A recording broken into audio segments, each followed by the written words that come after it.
Okay, so you do a really, really good job starting with your hips. So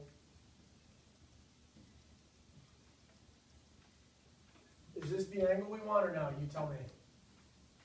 Yes? But now watch what happens. Hang out, hang out, hang out, hang out, hang out, hang out, hang out, hang out, hang out, hang out. Then we start moving, okay? So you do a really good job of getting to the right position, but instead of staying there, let's get our hips there and then let's go, okay? Let's get moving, because as soon as, that's tremendous, right? But what happens is this. When we get to the point where we hang out, now what's your next move? What can you do? You have to push, right? You have to take your foot and push off the mound. Now when I push off the mound, I'm pushing all my weight forward, right? So I'm putting all my weight there, so I have to go forward, which means I'm going to get less separation because my shoulders are going to be too far forward. We want to land back. So as soon as I push, I'm taking away separation. So if we can get here and kind of trick our lower body into keeping moving, now I'm back, right? And it's all it is, I just kept pushing my hips forward, I never let them stop. So we just have to avoid hanging out, and we'll get to when you see the drill, it'll make you kind of move quicker.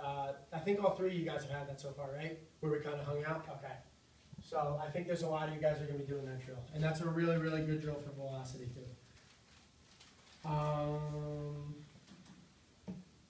Okay.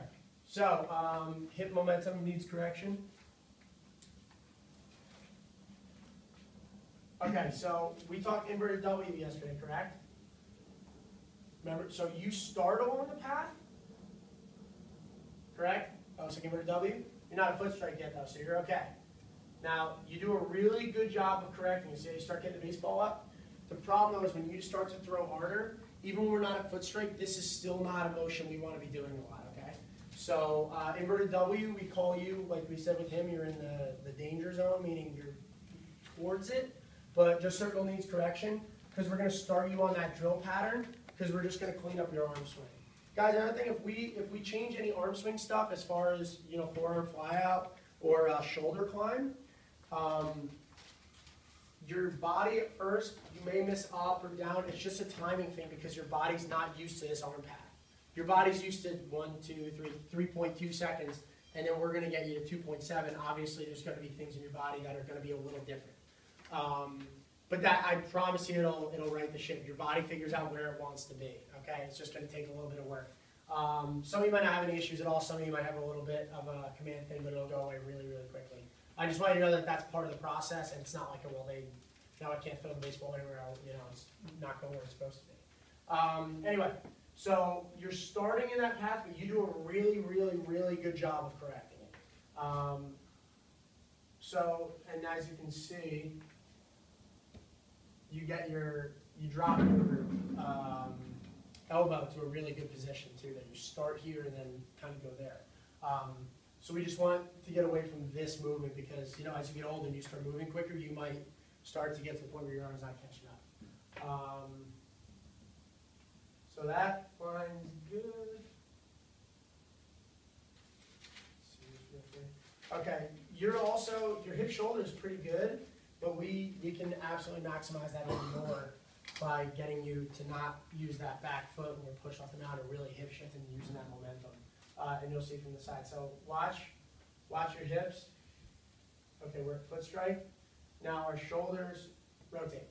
Okay, so we just want to get our hips a little bit more turned out before we do that. So we'll get you there. That is tremendous. That's great. What we need to do is, I'll use the analogy of riding a bike down a hill. If you're riding a bike down a hill really fast and you slam on the brakes, what are you going to do?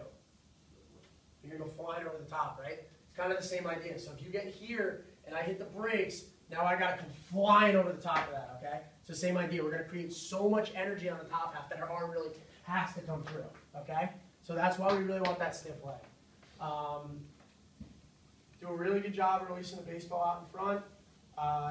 Pronate very well. And that's pretty good. Finish is good. Let's get you from the other side.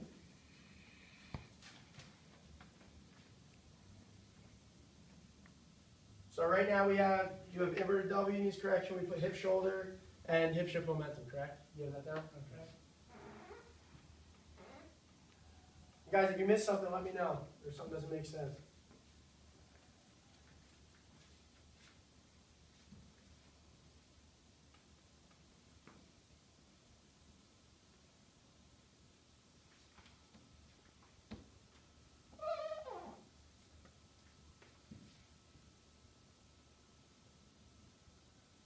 Posture stays very, very good. Posture stays very, very similar, which is good. Now, remember heel to heel alignment. See how we're off the line? Dude, you can add a lot of velo just between heel alignment and just getting our hips out in front. You got a lot of room to go. Like I said, so your hips are rotated that way, correct? Instead of this way. So that's why your shoulders come early too, because your hips are cut off. Now, what else am I going to do except rotate? I have to. But if we get our hips a little out in front and we can get our heel out there, that's when we're really going to be able to keep our shoulders back and more separation.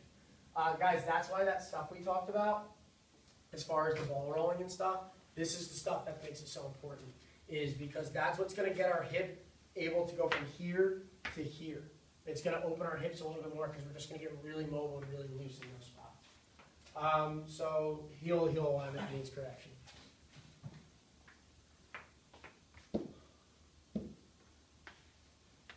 All right. 11.